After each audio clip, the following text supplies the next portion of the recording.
आचरण होने पर फिर कृपा काम नहीं करती।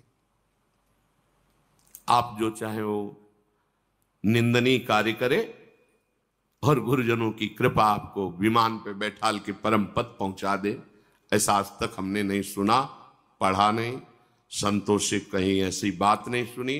हाँ, थे पूर्व में पापाचारी, पर जब से संत समागम किया, आज्ञा पर पूरा जीवन दे दिया, तो जगत बंदनी महात्मा बन गए, ऐसा सुना है, ऐसा पढ़ा है।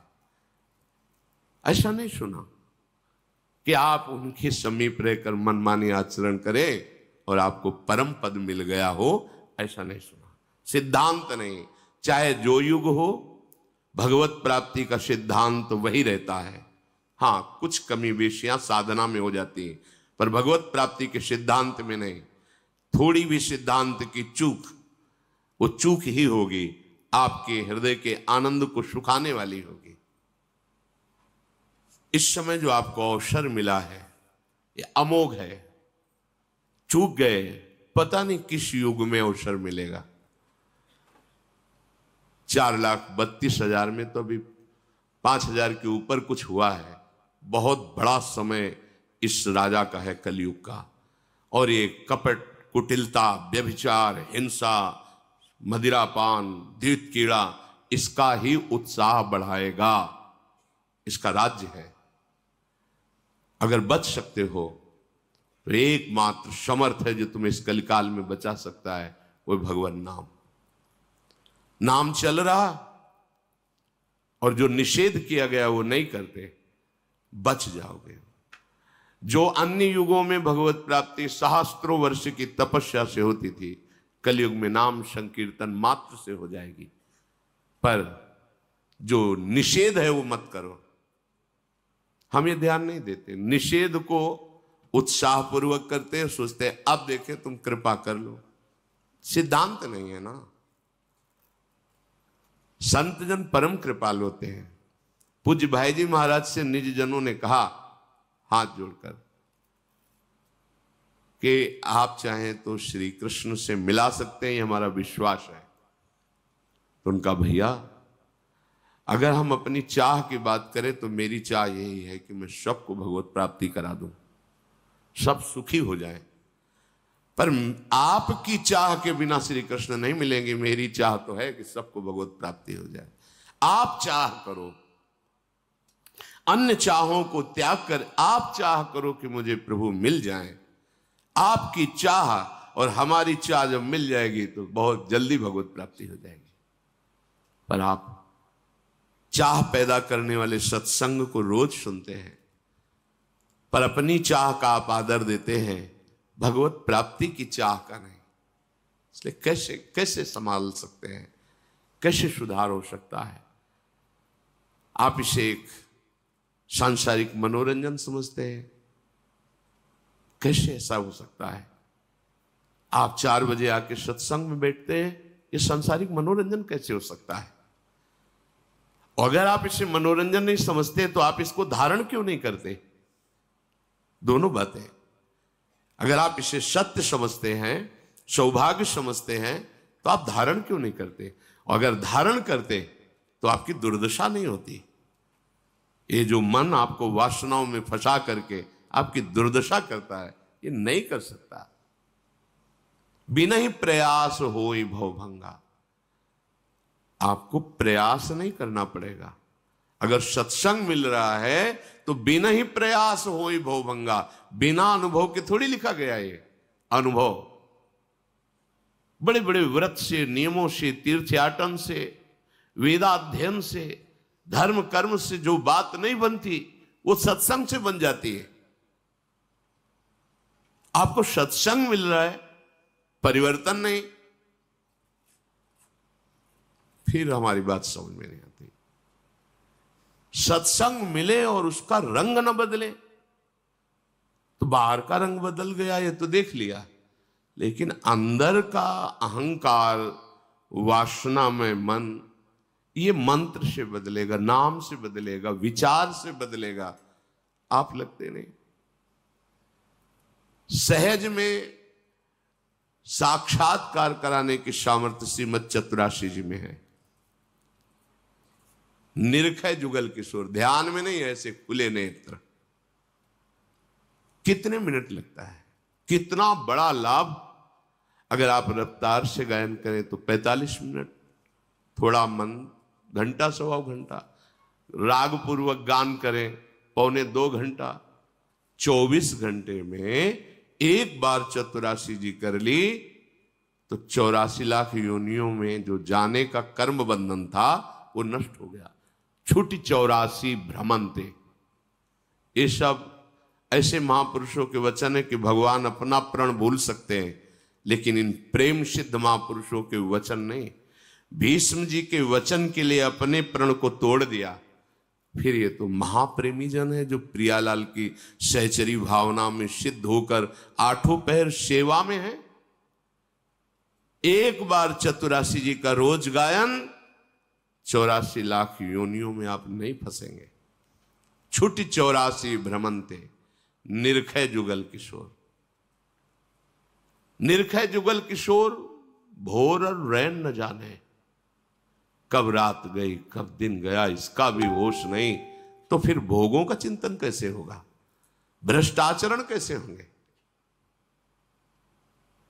निरखै जुगल किशोर, सामने जुगल किशोर हैं तो हमारा विषय चिंतन बनेगा क्या? जब सामने विषय है तब उसका चिंतन हो रहा है। कितनी बड़ी सिद्ध वस्तु है। पर नहीं, हमें भूख ही नहीं है जुगल किशोर की, इस भयावह संसार से मुक्त होने की भूख ही नहीं। जब पूज्य श्री जयदेव जी का चरित्र पढ़ा तो प्रारंभ में नए तो हृदय जल गया। कहां थे भगवान जब ऐसे महापुरुष जो रात दिन भगवान के भजन में लगे हुए हैं, किसी ने दक्षिणा दी, जब देखा कि ठग है तो दे ही दिया अपनी तरफ से, फिर भी उन दुष्टों ने उनके हाथ पैर काट कर कुएं में डाल दिए। कहां भगवान? एक बार पूछा गुरुदेव भगवान से कि कुछ ऐसे चरित्र हैं जो सुनने के बाद हृदय हमारा जलता है और लगता है भगवान ऐसा क्यों किए, क्यों किए, क्या प्रारब्ध जब आपकी शरण में है क्या? तो श्री जी की सेवा कर रहे थे महाराज जी, तो उनका देखो भजन करो और ये चिंतन छोड़ो। भगवान लीला बिहारी हैं, वो लीला करते रहते हैं अपने आप से अपने आप में। उनकी क्या लीला किस समय कैसे हो रही बड़े बड़े महात्मा नहीं जान पाए। भजन करो तुम, भजन, यही उत्तर मिला था हमें। भजन करो, बस शांति से भजन करो, ये चिंतन ही मत करो। हमें नहीं, बड़े बड़े महापुरुषों के चरित्रों को पढ़ने पर बड़े बड़ों को हुआ। ऐसा क्यों हुआ? अपने गुरु की रक्षा के लिए जा रहे हैं, दोनों आंखें निकाल ली गई, 2 महापुरुषों की। रामानुजाचार्य चरित्र में पढ़ा, आंखें निकाल ली गई। एक नास्तिक को भगवत मार्ग का अनुसरण करने के लिए कृपा कर दी। वो घर बुलाता है, उसकी पत्नी खोलता हुआ पानी पूरे शरीर में, पूरा शरीर जल गया। तुकाराम जी का पूरा विठ्ठल विठ्ठल विठ्ठल, बहुत ताप हो रहा है प्रभु, ऐसे वचन वाणी उनकी पड़ी, बहुत ताप हो रहा है प्रभु। ये क्या है? हम भगवान से पूछते थे क्या है, कई बार हृदय में उनसे, ये क्या है, क्या अपराध बकाया है इनका? एक श्वास भी तो खाली नहीं जाती आपसे, फिर ऐसा क्यों इन महापुरुषों को दुख, क्यों बाहरी प्रहार, क्यों बाहरी यातना इनको? इसका कोई उत्तर नहीं है सही माने में, क्योंकि वो अपने आप से अपने आप में खेलते रहते हैं। उनका हरि तेरी गति लख न परे, करी गोपाल की होए।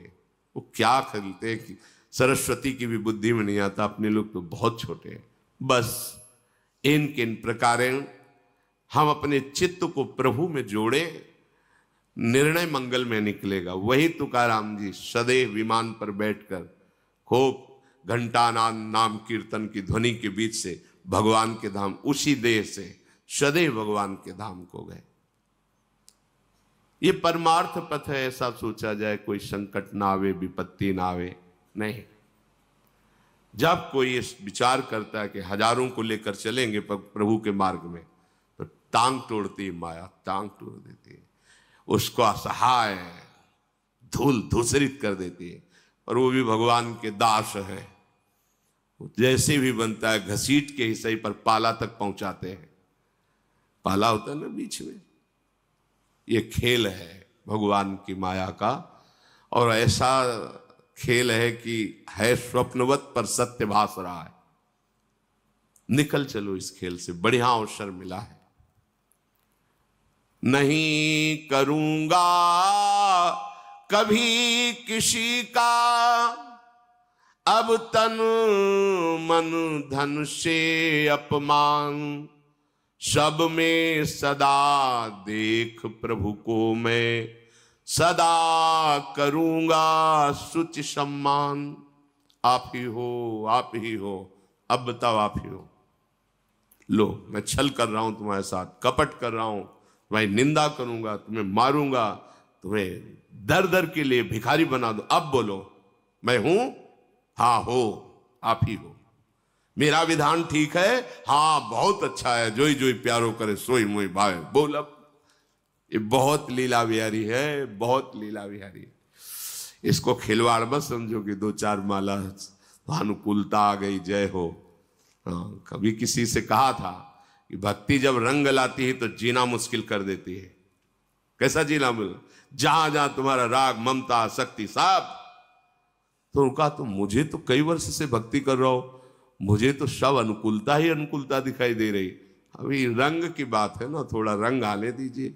जब रंग आया ना तब पूछा कहो भाई क्या हाल चाल है, पास ही रहते हैं। तो उनका अक्षरशः वैसा ही, सदा देखूंगा सब में प्रभु का भाव। सब सर्वान वस्तुतया निरीक्षण, प्रवचन कर लेना अलग बात। आप अब निरीक्षण कर कि कौन है सामने। बोले आप ही हो, आप ही हो, आप ही हो। सही उत्तर। ये साल भर पढ़ाई की है, फेल होने जा रहा है, होश में आप ही हो। जय हो नाथ, जय हो नाथ, आपकी जय हो। ये है कैसे कैसे कर। बड़ा विचित्र खेल है भगवत प्राप्ति, बहुत विचित्र खेल। बस वचन पे चल जाओ तो पहुंच जाओगे। शरीर से, मन से, बाह्य से, हर जगह से वही। अब निकल निकल, जय हो आपकी। कदम आगे, कुछ नहीं है, ड्रामा है माया का, कुछ नहीं। दिव्य सच्चिदानंदमय देह, दिव्य सच्चिदानंदमय देश, दिव्य सच्चिदानंदमय आनंद आगे रखा हुआ है। पर अब एक कदम चलने लायक नहीं हो, कोई नहीं मानेगा। आप चल के दिखाओ बस। पूज्य बाबा, राधा बाबा ऐसे भाव, एक कदम नहीं चल पा रहे, गठिया रोग, भारी रोग। चलो अनुष्ठान लिया त्रिपुर सुंदरी का, फिसल गए, टूट गए। औषधि नहीं लेते थे, अनुष्ठान नहीं बंद हुआ, सामने साक्षात वो विराजमान। ये थोड़ा सा तो यहां तो अनुष्ठान विषयों का चल रहा है, प्रभु का अनुष्ठान कहां है? मन में देखो ना। मांगा हुआ विषय नहीं मिला तो प्रभु के प्रति अश्रद्धा हो जाती है। ऐसा लगता है भगवान नहीं, मांगा हुआ विषय नहीं।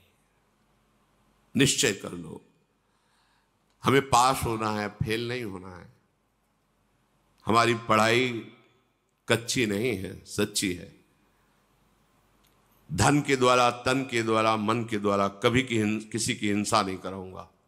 विचार करो, कैसा भी रूप रख के आओ मेरे सामने, कितना भी अपमानित करो, धोखा दो, कैसा भी, नाथ आप ही हो, दूसरा कोई नहीं। सोचो ऐसा। परुख व्यंग निंदा वचनों का नहीं करूंगा मैं व्यवहार, सदा करूंगा सबका सुधामयी, हितवाणी से सत्कार। विरोध कहीं बाहर नहीं पैदा किया जाता, समीप ही कर पैदा किया जाता है। ध्यान रखना, बाहर का विरोध तो कुछ नहीं, समीप वही आपके विरोध में होंगे। सदैव चलाया है। अब तुम्हारी परीक्षा है, तुम्हें अपनी साधुता पर खरे उतरना है। अगर तुम उतर गए तो लाखों को पार कर दोगे, क्योंकि तुम्हारी नाव में लाखों बैठे हैं।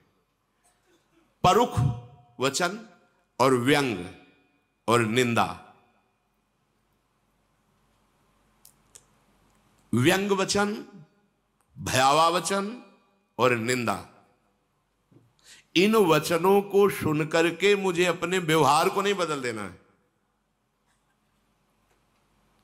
अपनी परीक्षा इस बात की है, हमारे साथ दुर्व्यवहार हो, उत्तर दुर्व्यवहार नहीं, सद्व्यवहार है। वो कटु वचन, हमारा मधुर वचन। कपट का जाल, हमारा खुला व्यवहार। कहीं भी किसी भी तरह का उनका प्रभाव हमारे हृदय में न पड़े, यही हमारी बात है। डरना नहीं, अपना जो दिनचर्या है उसको बदलना नहीं किसी भय से। अब श्री जी कल शरीर कर दे, आने ही न दे, मतलब आने लायक न ले जाए, वो बात अलग की है। कोई भय नहीं कि कौन क्या कैसा, नहीं, अपने मार्ग में सीधे लक्ष्य पे चलना। सब में अपने प्रभु का भाव रखकर अमृत में वचन बोलना। सब में प्रभु के मैं अनुपम गुण, गण ही देखूंगा सब ओर, नमन करूंगा मैं सबके, पद कमलों में हो भाव विभोर। ये विराट भगवान का स्वरूप है। भाग करके रात्रि के 2:45 बजे रोड में खड़े, कौन है? ये हमें दर्शन देने आते हैं। मेरे विराट भगवान है, विविध रूपों में आकर मुझे दुलार कर रहे हैं। मेरे प्रभु, मेरे स्वामी हैं, इनसे हम भय करें? कोई कुछ नहीं, कोई है नहीं। और उनको जब करना है तो मेरा कुछ है ही नहीं। कभी भी जैसा चाहो, तन मन प्राण सब आपको समर्पित है। जब जैसा चाहो, जैसा विधान, जैसा खेल, वो आपका। नमन करूंगा मैं सबके, पद कमलों में हो भाव विभोर। प्राणी पदार्थ सभी देंगे फिर, मुझको नित्य परम आनंद, क्योंकि सभी में दीख पड़ेंगे मुझे नित्य सतचित आनंद। जब हमारी वृत्ति इस तरह की होगी तो भगवत साक्षात्कार करने के लिए पद्मासन नहीं लगाना पड़ेगा। चलते फिरते सबके हृदय मंदिर में वही अपना परम प्रीतम दिखाई देगा। पर ये इस जगह जो परीक्षा होती है, अलग अलग कोटि है, ये बिल्कुल आखिरी परीक्षा होती है। इसे पार करना ही होता है। जिनके मस्तक पर लाखों मन फूल चढ़ा होगा, उड़िया बाबा, बड़ी अपार श्रद्धा है, साक्षात ब्रह्म, ऐसे ही पद्मासन में बैठे हुए सभा के बीच में गड़ासा चल रहा है, फव्वारे खून के, ओम ओम ओम शांत। क्या है भगवान का खेल? एक बार नाम ले तो पीछे डोलते हैं। ये तो ब्रह्म स्वरूप महापुरुष है। हरि तेरी गति लख न पड़े। यदि तुमने ठान लिया है कि इनका कल्याण करेंगे तो धज्जियां उड़ा देंगे। ये माया के पार्षद देखते हैं, पर बस अपना कुछ रह ही नहीं गया तो चाहे धज्जियां उड़ाओ या फूल उड़ाओ, ऊपर आपके ऊपर है। ये ऐसा नहीं कि केवल जो बच्चा साधक है उसके ऊपर की बात नहीं कह रहे। जब आप ऐसे यश कीर्ति में राजी हो, भोग में राजी हो, तो ये नहीं आएगा प्रश्न। ध्यान रखना, ये प्रश्न नहीं आएगा, क्योंकि आप पता है कि वहीं गिरे हुए हो, आगे बढ़ नहीं सकते। अगर उसके आगे कदम बढ़ाया, फिर जो शुरू होता है पीड़न, प्रहार, अत्याचार, निष्कासन, निंदा, अपमान। अब इन फूलों का हार बनाकर पहन लो तो प्रिया प्रीतम के समीप पहुंच गए। अच्छे से समझ लेना, ये आशा मत रखना कि पावड़े बिछा, हो सकता है पावड़े बिछाए जाए, लेकिन आगे चल करके जब आपका फाइनल एकदम, क्योंकि आप अकेले निकलना चाहो तो चुपचाप गुफा में बैठ के भजन को निकल जाओ, लेकिन हजारों को लेके चलना चाहोगे, पैर तोड़ देगी माया, उसका स्वभाव है। पर भगवान के पार्षद जब अखाड़े पे उतारे जाते हैं तो कमजोर चेला करके नहीं भेजा जाता, जब कभी किसी अखाड़े पर पहलवान अपना चेला उतारता है ना, तो पहले ही रगड़ के इतना मजबूत कर देता है कि उसके कोई भी, हाँ, आप जब भगवत मार्ग में चले तो इतना जान लीजिए कि अब जो भी होगा परम मंगल होगा और मुझे सहना होगा, तो चल सकते हो। ये आखिरी बाजी है। थोड़ी देर ढोलक हारमोनियम बजी, नाच कूद लिया, भक्ति का एक अंग है।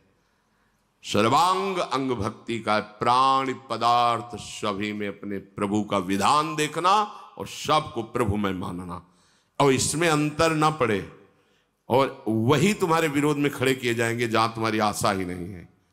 ये आदमी ऐसा, हाँ क्यों, सब में वही बैठा, चाबी घुमा दी, अब चलो मेरे ही प्रभु हैं, उन्हीं का विधान है, चलो। कभी शिकायत करने का अवसर नहीं होना चाहिए अपने प्रभु से। शिकायत करने के बहुत अवसर होते हैं। पहले ही इतनी अस्वस्थता दे दी, बैठने लायक भी नहीं रखा, और सेवा इतनी बढ़ाते चले जा रहे हो। पहले 2 लोग, 4 लोग, अब 4000 लोग, और फिर इतना, ये सब क्या है प्रभु तुम्हारा? ये विद्यार्थी का लक्षण नहीं है। तुम जिस पढ़ाई में चल रहे हो हर प्रश्न का उत्तर दीजिए। बोले भगवान परीक्षा क्यों लेते हैं? नहीं लेना चाहिए उनको। तो बने रहो कक्षा 5 में, फिर 6 में नहीं जाओगे। 6 में जाना है तो फार्म आएगा, और उसमें अलग अलग वो भी होते हैं कि तुम्हें टिक लगाना है, इसमें टिक लगाना है, ये हो सकता है कि ये हो सकता है कि ये हो सकता है। कैसे? तुम्हारा अपमान किया, जिसने तुम्हारा अपमान किया, पीटा, उसमें भगवत भाव करके उसका त्रिकाल में अमंगल न होने पावे, इसमें टिक लगाओ। बोले लगा दिया, बोले निकल जाओ। ये है, ये प्रश्न है, करत जे अनसहन निंदक तिनों पे अनुग्रह कयो। इतना भी मन में नहीं आना चाहिए कि देख लेंगे, नहीं आना चाहिए। अगर उनको देख लोगे तो फिर प्रियालाल को नहीं देख पाओगे। आंख झुकाओ, तुम ही हो, तुम्हारा हर विधान स्वीकार है, कभी शिकायत नहीं करूंगा, कदम आगे। इतना तो धैर्यवान बनना ही पड़ेगा भगवत प्राप्ति करने के लिए, पक्का समझो। ये बहुत भ्रमण से बड़े बड़े महापुरुषों को देखा, वहां की सब बातें सुने। अपने लोग थोड़ी प्रश्न में भगवान को उलझना देने लगते हैं, भगवान कैसे क्या। कथा कर रहे हैं, भगवत यश गान करके सबका कल्याण हो, गदाधर भट्ट जी तो सब अनुकूल थोड़ी रहते।